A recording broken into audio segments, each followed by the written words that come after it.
네, 화요일장 마켓세 보는 이분과 함께합니다. 유스탁 유창희 대표님 모실게요. 어서 오세요. 안녕하십니까? 네, 안녕하십니까. 자, 저희 바로 키워드 오픈해 보겠습니다. 키워드 보여주시죠. 네, 오마이가 투자자분들께서 이렇게 깜찍하게 비명을 지르지는 않으셨을 것 같습니다만 큐브 주제를 이렇게 잡아봤습니다. 삼성전자 결국 59,000선이 깨졌고요. 그 가운데 올 하반기 메모리 가격 하향이 불가피하다라는 전망에 증권가는 목표 주가를 일제히 하향 조정했는데요. 삼성전자가 이렇게까지 떨어지는 이유가 뭘까요?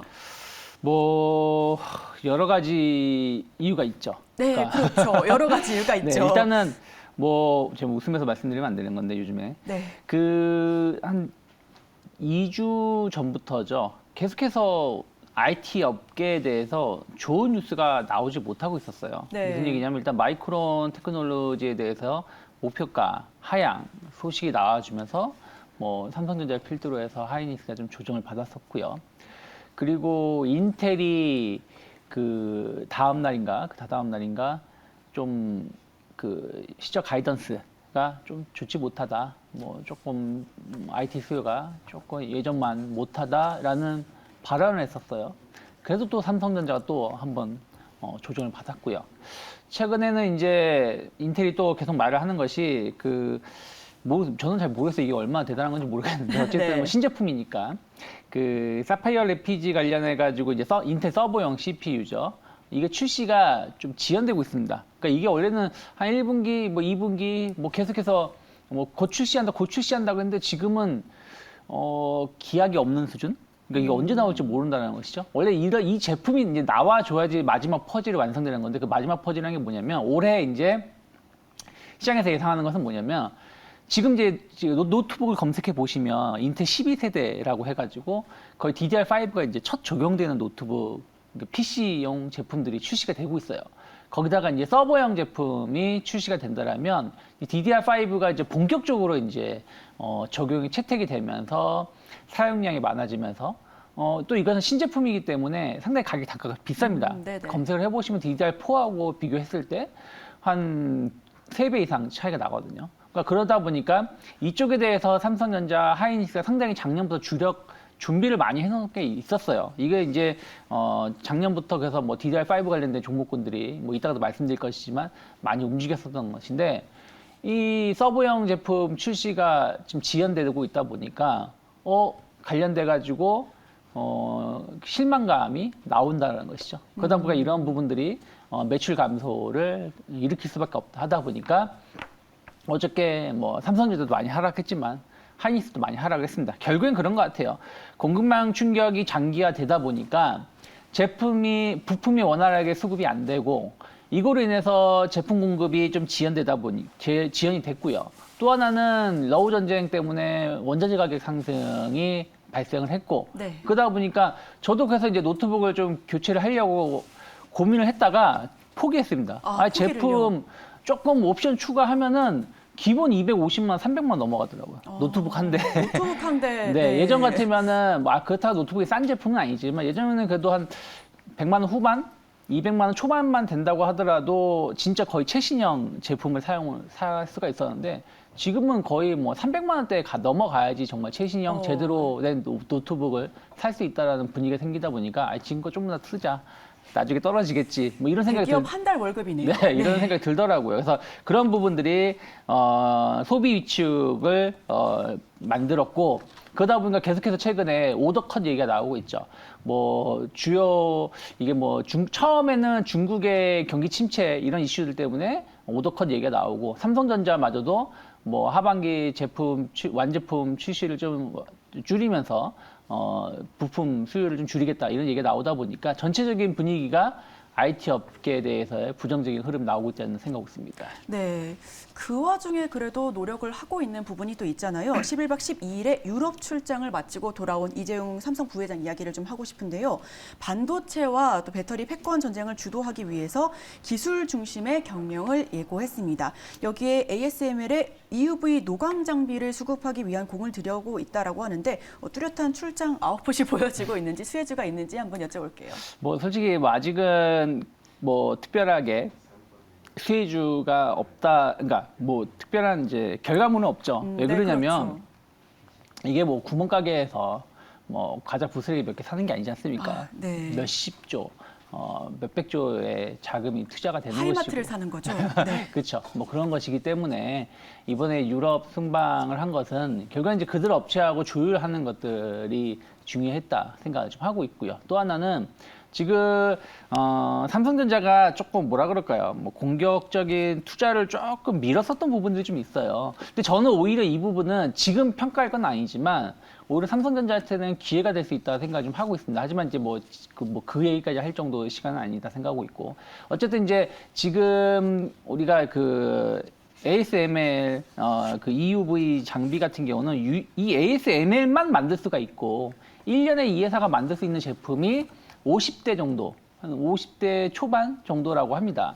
근데 이제 이게 지금 인텔하고 TSMC가 대부분 선점을 해놨어요. 그러니까 삼성전자가 아무리 뭐 요청을 한다고 해도 이 회사가 계약 파기하고 삼성전자에 줄 수는 없는 거 아니겠습니까? 그렇죠. 뭐 그런 부분들이기 때문에 일단은 뭐 경쟁업체가 선점을 따른 실제 효과는 좀 제한적이다. 하지만 어쨌든 시스템 반도체의 경쟁력 확보에 노력을 하고 있다는 걸 보여줬고 그리고 뭐 관련돼서 또 이제 그 인수 얘기 ARM 같은 뭐 인수 소식이 나와주면서 뭐 가온치스라든지 일부 기업들이 좀 반등세 좀 최근 시장에서 관심을 좀 많이 보여줬는데 정말 이 회사들이 그거에 대한 어떤 낙수 효과 혹은 그와 관련된 기업인지 여부는 좀 지켜봐야 된다 생각을 좀 하고 있습니다. 네. 뭐 삼성전자가 굳이 그런 정보를 흘리면서 막 비싸게 뭐 인수하거나 뭐 그럴 필요는 없는 거 아니겠습니까? 그래서 그렇죠. 또 최근에 보면은 시장 주가가 많이 오르긴 했습니다만 또 시장이 안 좋아서 조정을 받았었기 때문에 언급된 수혜주들은 단기 급등 피로감들이 좀 있지 않을까 생각하고 있습니다. 네, 그렇다면 방금 말씀해 주셨던 시스템 반도체 이야기를 조금 더 풀어가 보겠습니다. 그 와중에 삼성전자, SK하이닉스는 반도체 패키지 기판 공급난을 겪고 있잖아요. 시스템 반도체 분야에 조금 더 집중을 하면서 관련주 동향 역시도 희비가 엇갈릴 것 같은데 메모리 제조사 입장에서는 어떤 대응을 하고 있습니까? 글쎄요. 아, 네. 뭐 여러 가지 준비를 좀 하고 있겠죠. 근데 지금 이제 조금 이제 문제가 뭐냐면 결국에는 지금 이 반도체 시장 자체가 예전에 넘어간다라면 이제 D램 반도체, 우리가 그냥 PC용 제품들 이것이 이제 비메모리 반도체로 체제가 전환이 됐었고. 그리고 지금 또 전환이 되는 게 이제 시스템 반도체, 한마디로 OEM, ODM 방식으로 어떤 제품에 최적화된 반도체를 생산해서 공급하는 쪽으로 이제 변화가 되고 있는 거 아니겠습니까?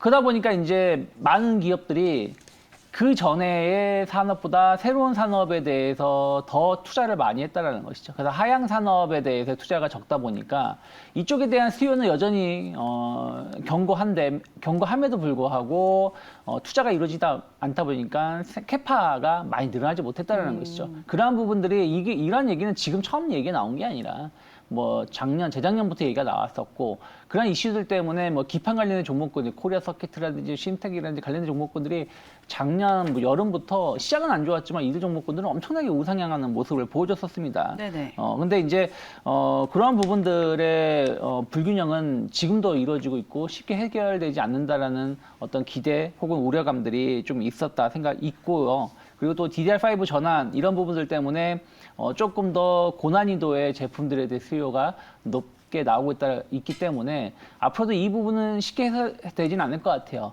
그러면 이제 관련된 기업을 투자를 해야 될 것이냐라고 생각을 하고 있지만 최근에 물론 시장이 워낙에 안 좋았긴 했습니다만은 또 이들 기업들도 약간 실적 피크 우려감들이 좀 있거든요. 그러니까 네. 물론 뭐 2분기, 3분기까지는 나쁘지 않다라는 전망이 나오고 있지만 결국엔 그 이후에는 무엇이 있겠느냐라는 우려 혹은 기대감이 좀 있습니다. 그래서 뭐 아까도 말씀드린 것처럼 결국 IT 제품의 수요가 줄어들게 된다라면 뭐 부품 수요는 줄어들 수밖에 없고 그럼 관련된 네. 업체들에 대해서 실적은 또 감소할 수밖에 없는 부분이다 보니까 최근에 이들 종목군들 많이 좀 조정을 받았기 때문에 이들 종목군들 매수할 수도 있다라고 생각할 수 있겠지만 반대로 다른 종목군들 대비해서 가파른 하락이 나오는 것은 그 이유가 있다 생각하고 있기 때문에 무리한 저점 매수는 좀 제한적으로 접근해 보시는 게 맞지 않을까 생각하고 있습니다. 네, 무리한 저점 매수는 조금 제한적일 필요가 있다라는 말씀을 해주셨고요. 오늘은 그동안 하락폭이 컸었던 반도체 위주로 질문을 또 드리게 됐는데 마지막 반도체 관련된 질문 드립니다.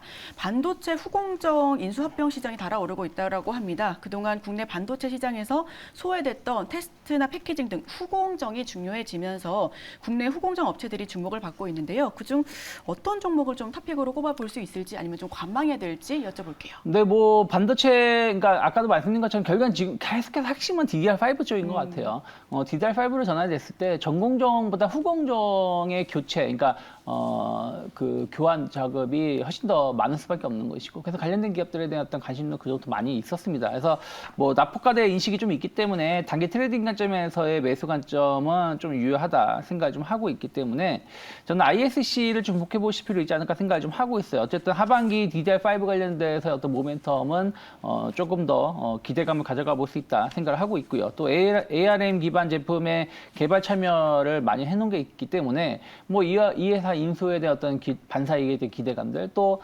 고객사 확보, 그러니까 주요 매출처를 좀 더 확보할 수 있다는 부분들도 좀 앞으로 기대감이 된다 생각하고 있습니다. 그리고 소켓 관련해가지고 평균 단가가 좀 높아지고 있다는 부분들도 좀 하반기 실적으로 좀 더 기대해 볼 수 있기 때문에 일단 최근에 한 20% 가까운 조정을 받았습니다. 고점 대비해서. 그래서 저는 일단은 목표가 38,000원 정도는 유지가 가능하다 생각하고 있고 최근에 뭐 매수가보다 손절가가 중요하기 때문에 32,000원이 크게 이탈되지 않는다라면 일단 단기 분할 매수 관점 유의하지 않을까 생각하고 있습니다. 네, 좋습니다. 이와 관련된 탑픽으로 ISC 꼽아주셨고요. 목표가는 38,000원, 손절가는 32,000선에서 제시해 주셨습니다. 마지막 하나만 더 질문 드리고 네. 싶은데 이 부분은 저희 주변에서 정말 많은 분들께서 질문을 저한테 주셨거든요. 지금 삼성전자 풀매수 타이밍인지 궁금해하시는 분들께 한 말씀 부탁드릴게요. 저는 뭐 지금부터 시장이 더 하락할 수도 있지만 결국은 지금 지수까지는 올라올 수 있다 생각을 좀 하고 있어요. 그래서 네. 단기 트레이딩 관점에서의 풀매수는 가능하다. 네네. 하지만 나는 1년 볼 거야, 2년 볼 거야 하시는 거에 대한 풀매수는 아직은 아니다 생각하고 있습니다. 좋습니다. 단기적인 관점에서는 괜찮지만 장기적인 가치 투자 관점에서는 조금씩 이제 지켜볼 필요가 있다라는 말씀까지 해주셨습니다. 저희 바로 두 번째 키워드 열어보겠습니다. 두 번째 키워드 보여주시죠. 네. 남북한처럼 될 수도 있다라는 게 어제 기사 헤드라인이더라고요. 네. 대표님 생각에 우크라이나와 러시아 중 남한은 어디일 것 같으세요? 글쎄요, 뭐 러시아가 되지 않을까 네, 생각을 좀 좋습니다. 하겠습니다. 러시아와 우크라이나, 남한과 북한처럼 대치 상태를 이어갈 가능성이 있다라는 전망이 나왔죠. 대표적인 러우 전쟁 테마로 분류됐었던 사료와 곡물, 비료 등의 관련주는 계속 오르고 있다라는 그런 전망이 가득한데 그렇다면 다른 테마를 좀 살펴볼 필요가 있는지 아니면 계속해서 가져가야 하는지 전략 부탁드릴게요. 뭐 결국에는 그러니까 지금 뭐 원자재도 있고 에너지도 있고 식량, 곡물, 테마도 있고 결국에는 이제 이 세 개 중에서 길게 갈 건 어떤 거냐라는 것인데 전 식품 쪽이라 생각을 좀 하고 있어요. 왜 그러냐면은 뭐 일단은 그 주요 국가가 식량 관련해서 무기화하는 모습이 보여주고 있죠. 뭐 최근에 뭐 인도네시아 등 이런 국가에서의 그 식량 수출을 제한하고 있고 또 헝가리도 마찬가지입니다. 헝가리 주요 생산 국가들이 일단은 수출을 좀 규제하고 있는 부분들은 식량은 우리 그러니까 뭐 그때도 한번 말씀드렸습니다마는 기름값이 비싸가지고 강제적으로 오부제 운행을 시킬 수 있겠지만 식량이 비싼 그 곡물가가 비싸니까 하루에 한 끼만 드세요라고 할 수가 없는 거거든요. 다이어트는 가능해지겠네요. 다이어트는 가능하겠지만 그래서 네. 이런 부분들 관련해가지고 각 국가가 결국에는 이 먹는 문제가 지지율과 연관되게 뭐 된 것이기 때문에 이러한 거에 대한 어떤 대응책이 쉽지가 않다 생각하고 있습니다. 그래서 이런 거에 대해서 실제 수혜주를 좀 찾아가지고 좀 중장기적으로 접근해 보신다라면 저는 의외로 투자의 대안이 될 수 있지 않을까 생각은 하고 있습니다. 네, 좋습니다. 저희 그럼 바로 이어서 마지막 키워드 오픈해 보겠습니다. 마지막 키워드 보여주시죠. 네, 정유등절 마지막 키워드로 준비했습니다. 국제유가 급락에 SOE 등 약세를 보여줬고요. 항공주는 오히려 상승했습니다. 국제유가 안정세를 위해서라도 가격을 낮추려는 포지션을 취하고 있는데 유가나 뭐 석유 등 관련주 대응 전략과 혹은 트레이딩 관련해서 또 가능한 종목이 있다면 어떤 종목 보실까요? 저는 뭐 유가가 좀 지난주 금요일에 폭락이 나오긴 했었습니다만은 뭐 이건 제한적이라 생각하고 있어요. 다시 유가가 70달러, 60달러, 50달러 갈 것인가?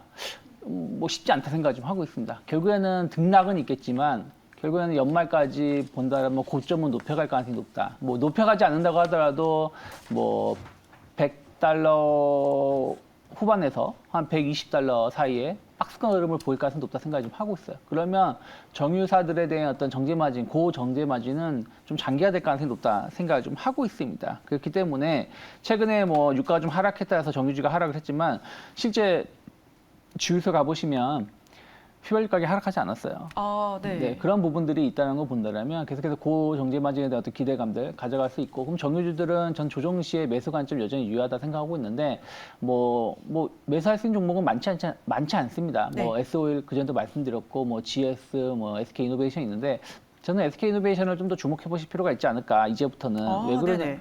왜 그러냐면은 SK 이노베이션이 어떻게 보면은 그전에 정유회사로 분류가 됐다가 많은 사람들이 이제 2차 전지 쪽으로 이제 SK온이라든지 이런 부분들 관련해가지고의 주목도가 높았었죠. 근데 2차 전지 시장 관련해가지고 사업 관련해서 적자가 심했어요. 근데 이 부분의 적자가 좀 감소되는 부분들이 확인되었고, 또 정제 마진이 엄청나게 개선되면서 이거 뭐 한 달 전 혹은 뭐 하다못해 뭐 일주일 전에 뭐 그 예상 추정치하고 현재 예상 추정치가 상당히 다른 부분들, 그러니까 급격히 늘어나고 있다는 것이죠. 그런 측면에서 보신다라면 상당히 좀 실적 대비 좀 저평가되어 있다는 인식이 좀 있을 수 있다 생각을 좀 하고 있습니다. 그래서 저는 아까도 말씀드린 것처럼 손절가 20만 원을 크게 이탈하지 않는다라면 저는 28만 원 정도의 목표가는 여전히 열어놓고 좀 분할 매수 해볼 수 있는 종목이 아닐까 생각 좀 하고 있습니다. 네, 마지막 탑픽 SK 이노베이션까지 말씀해 주셨습니다. 손절가는 20만 원 선 잡아주셨고요. 목표가 28만 원 제시해 주셨네요. 지금까지 화요일장 마켓세븐 뉴스타 유창희 대표와 함께했습니다. 오늘 말씀 고맙습니다. 고맙습니다.